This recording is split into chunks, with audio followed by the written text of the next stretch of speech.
Sebelum menonton video selanjutnya, jangan lupa like, subscribe, dan share video ini sebanyak-banyaknya ya.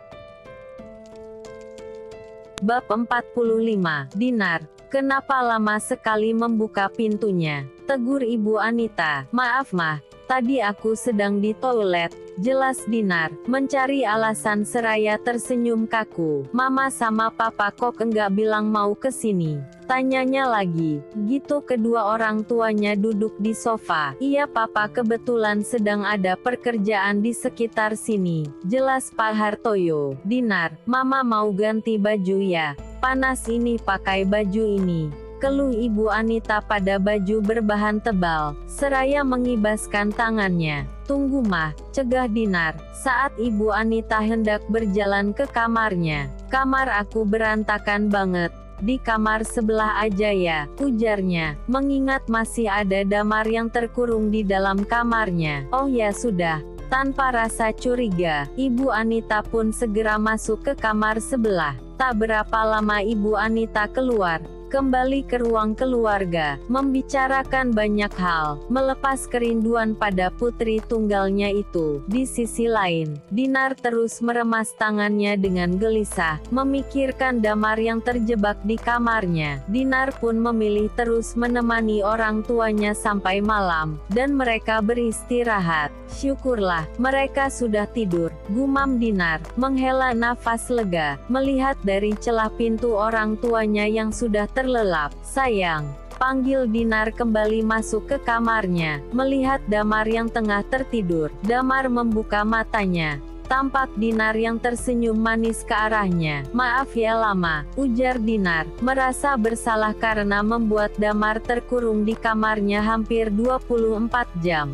Tidak apa-apa, lalu sekarang aku sudah bisa pulang. Dinar mengangguk. Tunggu, Dinar menahan lengan Damar yang hendak keluar kamar. Sepertinya kamu harus membuka sepatumu, usul Dinar, agar langkah kaki kekasihnya itu tidak terdengar. Damar pun menurut, dan membuka sepatunya. Dinar melihat situasi yang aman, lalu bergegas menuntun Damar keluar dari apartemennya. Maaf ya, seharusnya tidak seperti ini, sesal Dinar. Seharusnya hari ini dia bisa menghabiskan waktu berdua dengan Damar. Tidak apa-apa, aku pulang dulu ya. Damar pun melangkah pergi. Ada apa? Apa ada yang tertinggal? Tanya Dinar pada Damar yang kembali menghampirinya. Ya, ada yang lupa. Cup. Damar mendaratkan kecupan hangat di pipi Dinar, yang langsung merona. Damar tersenyum, dan bergerak pergi meninggalkan Dinar yang masih tersenyum, seraya memegangi sebelah pipinya.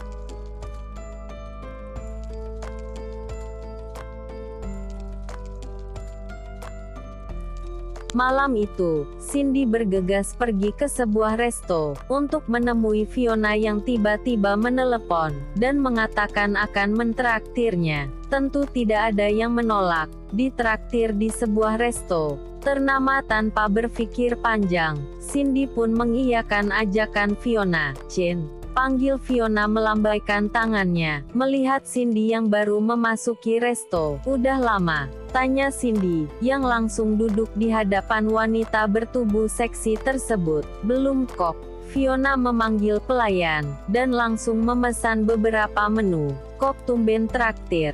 Tanya Cindy menatap curiga. Ini kali pertama Fiona mentraktirnya tanpa sebab. Emang enggak boleh? Fiona balik bertanya. Bolehlah. Mereka pun menyantap makanan yang tak lama datang. Steve, seru Fiona tiba-tiba, sontak saja membuat Cindy tersedak. Mendengar nama pria itu, ia buru-buru menengguk air putih di meja. Hai Vi, sapa Steve menghampirinya. Hai Chin, sapanya lagi melihat Cindy. Kebetulan ini ketemu kalian. Steve tersenyum senang, berbanding terbalik dengan Cindy, yang langsung memasang wajah masam melihat kehadiran pria itu. Iya kebetulan, gabung aja sini, ujar Fiona. Tanpa sungkan Steve pun langsung duduk satu meja dengan mereka. Steve dan Fiona tampak berbincang asik. sedang Cindy lebih memilih menikmati makanannya, dan tampak acuh. "Aduh, kayaknya gue mesti pulang ini,"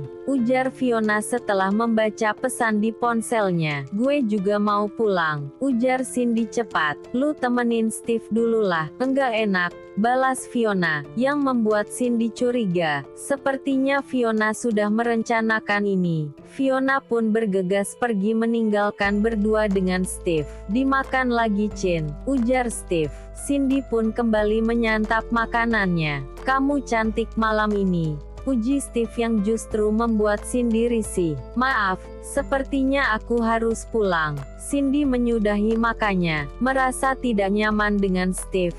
Terlebih mata nakalnya yang terus berkeliaran. "Ya udah, aku antar ya," menahan lengan Cindy yang hendak beranjak pergi. "Enggak usah, aku bisa naik taksi. Sekali ini aja please." Steve mengiba.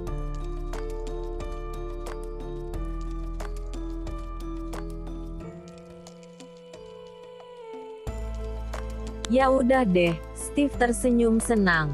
Cindy menerima ajakannya. Mereka pun bergegas keluar dari resto. Sepanjang perjalanan, Steve terus mengajak Cindy mengobrol, tapi Cindy tetap bersikap acuh. "Steve, kok kita lewat sini?"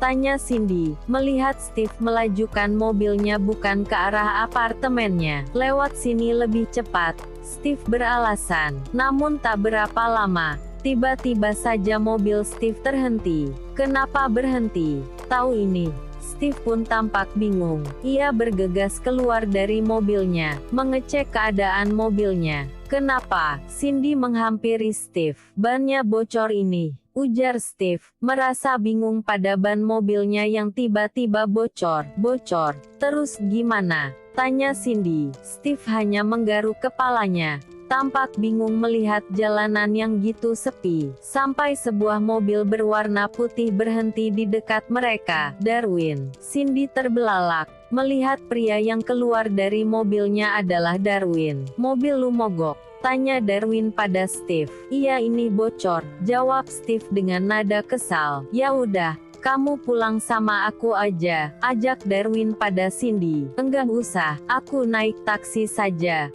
tolak Cindy, yang saat ini ingin menjaga jarak dengan Darwin, yang sudah membuatnya kecewa.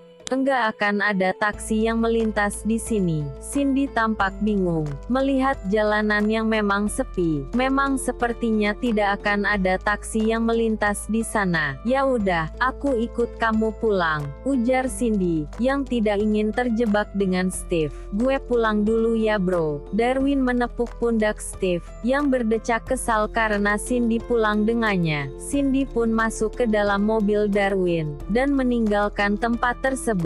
Sepanjang perjalanan, mereka hanya saling terdiam. Darwin fokus mengemudi, sedang Cindy tampak terus memalingkan wajahnya ke arah jendela. "Kalian habis kencan?" tanya Darwin memecah keheningan. "Bukan urusanmu," ketus Cindy. "Sepertinya dia menyukaimu." "Aku juga menyukainya," balas asal Cindy, yang sontak saja membuat Darwin mengerem mobilnya mendadak. "Kamu suka sama dia?" "Tidak percaya." Cindy menyukai pria seperti Steve. "Memangnya kenapa kalau aku menyukainya?" Cindy balik bertanya. Menurutnya Steve lebih baik, jika dibandingkan dengan Darwin yang sudah menolak perasaannya mentah-mentah. Darwin tersenyum kecut. "Kamu tidak tahu dia pria seperti apa," pungkas Darwin, yang tidak sengaja melihat Cindy keluar dari resto bersama Steve. Merasa khawatir, Darwin pun mengikutinya. Dan benar saja, Steve tidak melajukan mobilnya ke apartemen Cindy. "Beruntung mobil tersebut mengalami ban bocor. Itu bukan urusanmu," tegas Cindy, membuka pintu mobil. Namun dengan cepat Darwin menahan lengannya. "Dengarkan aku, dia bukan pria yang baik. Jauhi dia." Menatap Cindy dengan sorot mata yang tegas. "Kamu tidak menyukaiku kan? Kenapa mencampuri urusanku? Aku berhak memilih pria manapun." Mendengar ucapan Cindy yang menohok, Darwin pun hanya dapat terdiam. Cindy melepaskan lengannya dari tangan Darwin, dan bergegas keluar dari mobilnya.